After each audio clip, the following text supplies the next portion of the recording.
Your theater going experience is going to be influenced by more than just the arrangement of the stage and the audience's closeness to the performer.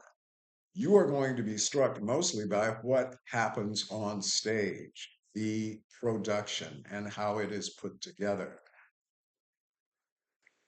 Now, as directors, actors, designers of all types, lighting designers, costume designers, and such, certainly scenic designers, what we are doing on stage is creating the space. We are shaping the space from the structure of the set, the furnishings of the set, to the movement of the actors and the light that shines on the actors to illuminate them and to light the stage, etc.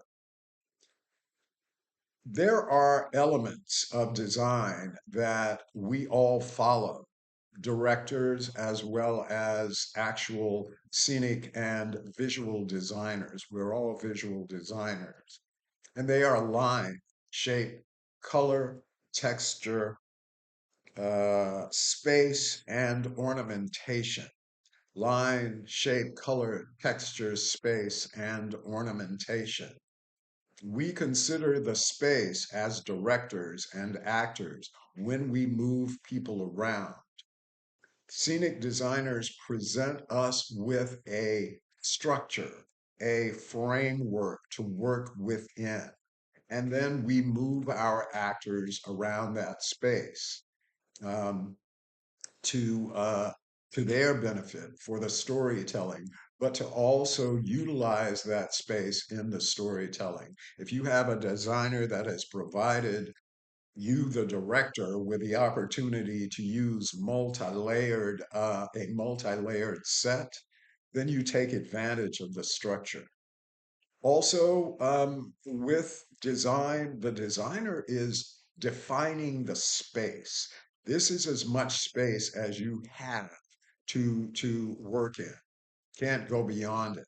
Lighting designers provide the much needed color and sometimes ornamentation. While ornamentation really speaks more to the decoration of the set, the definition of the space through certain elements, uh, that is the power of the different areas working together. Scenic design, costume design. Costume design also provides color and interest. Also speaking to the issue or element of ornamentation. Now, all designers follow these rules. These are what are known as the principles of design: harmony, balance, variety, proportion, rhythm, and emphasis.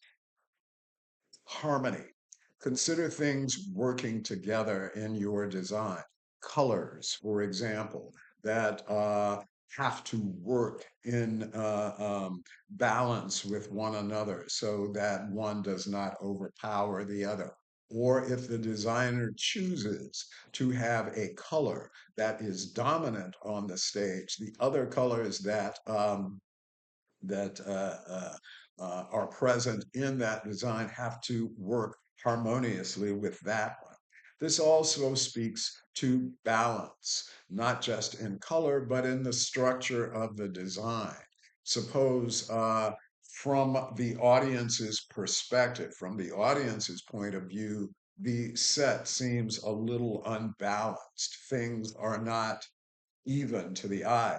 In some cases, truly, this could be an intentional design choice. But for the most part, if we are working with a realistic story, we are looking for that balance, and the balance in all aspects of design. Proportion. Um, Consider the set and the performer or the actor when we're talking about proportion. Does the set dwarf the performer? In other words, is this performer made to feel extremely or made to appear small on that stage because of the size of the set? Um, also consider the arrangement of set pieces on stage. So you have a normal room, dimensional space, but you have furniture on that stage that is too large. It dominates the space. It is not proportionally supportive of the design. Rhythm. Consider that patterns create a rhythm on a stage, a visual rhythm. If we see patterns on stage that appear random and a little busy, it can be distracting. Um, Also, consider the power of light and sound in design. Light can shift our focus, adding to the rhythm of the flow of the performance. Also, consider that sound will impact rhythm. We can speed up the rhythm of the flow of a performance by utilizing sound. Finally, emphasis. As a director, if I am in need of an entrance for my main characters. Suppose I'm directing a play and there is a king. We're going to be talking about Oedipus the king in a couple of weeks, and when Oedipus enters, the action of the play is focused on this door that is going to, we know, eventually open because the lighting designer has hit it with light. We know that that's created the expectation of something happening, but we also have the actors on stage arranged in such a way that they are facing that door. The audience sees that and knows that, okay, we are expecting someone to come out of that space. Also, the way that door is placed on stage, it is in the middle of the stage. When you put something in the middle of the stage, the audience's focus is going to be drawn to that because it's right there in the middle of the stage.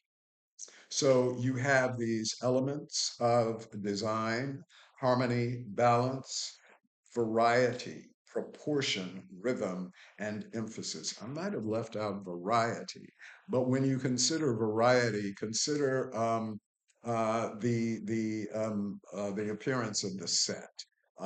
There should be something on the set as small as it is that will break any sort of sameness. I don't want to say monotony, but if, for example, you have a set and the scenic designer has decided to make the set monochrome, one color, um, there has to be something that breaks that up.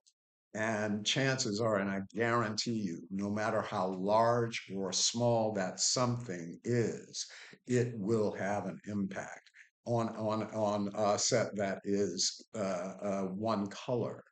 If you just have one pop of red or one pop of yellow, that's going to make a statement. So you understand that you can also have variety certainly in the shapes and the levels of the set.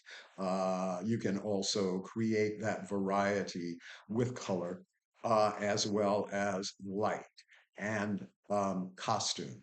Overall production, you create variety with not just the scenery, but with costuming. And the director will also create variety with the staging, how they choose to move the actors around stage.